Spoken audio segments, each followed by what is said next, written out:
Itu Bang Atep Jagaria. Terima kasih Bang Tola, Tobek Lala. Ustadz, tadi Ustadz cerita bahwa Rasulullah juga bergurau, tapi gurauannya itu tidak pernah berdusta, dan itu yang tidak boleh kata Rasulullah. Sementara teman-teman pelawak sadar atau tidak sadar, lawakannya itu banyak berdustanya juga Ustaz, cari-cari mengada-ada kan, karena memang tujuannya untuk membuat orang tertawa. Tapi kalau saya kan, maaf, saya bukan pelawak, saya peragawan Ustaz, jadi peragawan pakaian anak-anak. Jadi saya dengar dusta kan gitu ya, contohnya kayak tadi gitu, atau Bopak umpamanya dia mengatakan dirinya ganteng, dia cerita bahwa banyak cewek yang suka sama dia, itu kan berdusta Ustaz. Iya kan, fitnah kan. Kita Willy enggak, tapi kalau soal ketampak jadi mohon dijelaskan kembali oleh Ustadz Abdul Somad batasan bagaimana di dalam melawak yang tidak boleh berdusta, sehingga kalau memang ternyata pelawak tidak boleh berdusta dalam melawakannya, mungkin saya sedang pikir-pikir dulu untuk melanjutkan profesi gini Ustaz. Saya takut langsung neraka.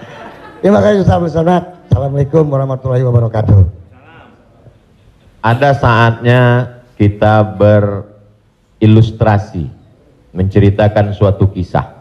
Jadi sebetulnya para penulis novel Islam pun dia sebenarnya kisah itu ada juga yang fiktif atau dicampur antara nyata. Bahkan Buya Hamka menulis kisah campuran antara tenggelamnya kapal Panderwick adalah campuran antara nyata dan fiksi.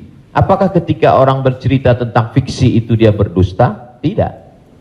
Jadi kita bisa bedakan itu antara orang memang betul-betul dia berdusta. Kemarin saya melakukan ini suatu, padahal cerita itu tidak ada. Beda dengan dia misalnya katakan, saya ini Ustadz seorang peragawan, tapi peragawan pakaian anak-anak. Tidak, Mas Ginanjar tidak sedang bercerita, kemarin di mall saya memperagakan pakaian anak-anak Pak Ustadz. Ketika saya pakai pakaian anak SMP, semua ketawa. Itu dusta. Tapi ketika dia katakan cerita awal tadi, semua orang tahu bahwa dia tidak sedang memperagakan pakaian anak-anak. Dia hanya sedang menunjukkan tentang dirinya. Secara sebenarnya di balik kalimat itu Mas Ginanjar sedang menjatuhkan dirinya di hadapan orang lain. Kan?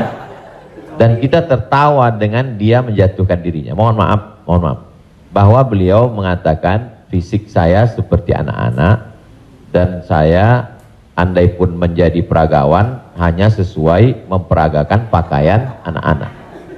Hari ini orang tidak menjatuhkan dirinya, dia menjatuhkan orang lain, menjatuhkan tokoh agama, menjatuhkan ustadz. Ada suatu kesalahan dalam cara dia berpikir. Bahwa beliau menjatuhkan dirinya, dia tidak usah. Karena dia sedang, tapi dia tidak sedang berbohong. Dia hanya sedang bercerita. Insya Allah penjelasan saya itu bisa dipahami.